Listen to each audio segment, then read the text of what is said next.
Imagine a world where one city stood at the heart of three faiths, a city so sacred that people would cross deserts, risk death, and fight endless wars just to touch its stones. That city was Jerusalem. In the year 1095, Pope Urban II stood before a crowd in France. His voice thundered with urgency. He spoke of Christians suffering under Muslim rule in the East.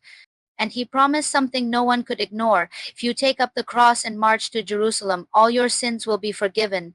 The idea spread like wildfire. For knights, it was a holy duty. For peasants, it was a chance for salvation and adventure. For criminals and debtors, it was a way to erase their past. Within months, tens of thousands had sewn crosses onto their clothes and set out on a journey that would become known as the First Crusade.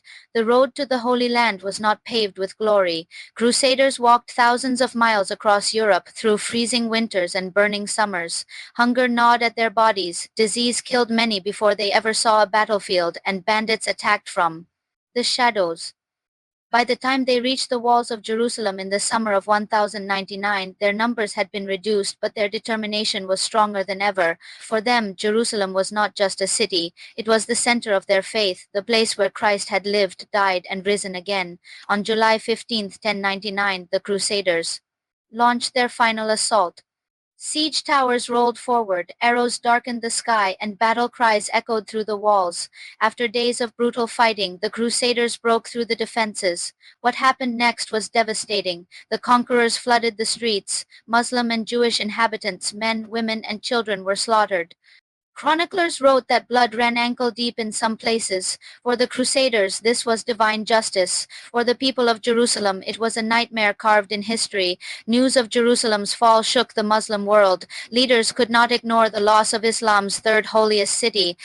The call for resistance grew louder, and in the decades that followed, warriors and rulers like Saladin rose with a vow: Jerusalem will be taken back. The Crusades didn't just bring war, they also brought new connections. Europeans discovered spices, medicines, and knowledge from the East. Trade routes expanded, cultures clashed and mingled, and Europe itself was transformed.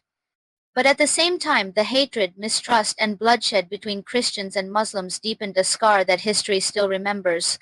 For nearly 2 centuries, wave after wave of crusades rose and fell. Cities were captured, lost, and recaptured. Heroes were born, empires expanded, and countless lives were lost.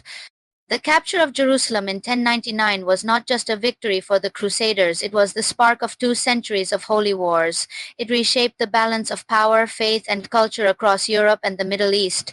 The Crusades were not just about land, they were about belief, power, and identity. To some, they were a fight for. To others, they were acts of destruction. What do you think?